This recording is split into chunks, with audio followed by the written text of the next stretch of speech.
do a quick video on Universal Patcher on how to add or take away a percentage of an adjustment. So I'm going to just go to my mass airflow and we'll say between 2000 and 4000, I wanted to add 5%.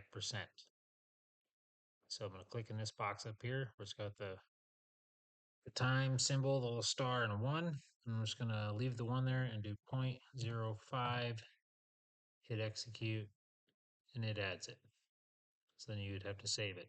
Same goes for if you want to subtract 5%, you would just get rid of the 1 and do 0.95, execute.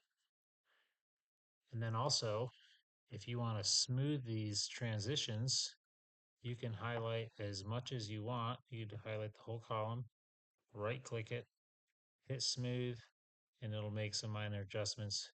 You kind of smooth them all out. Go to file, hit save, and you are on your way. Hopefully that helps you. Thanks for watching.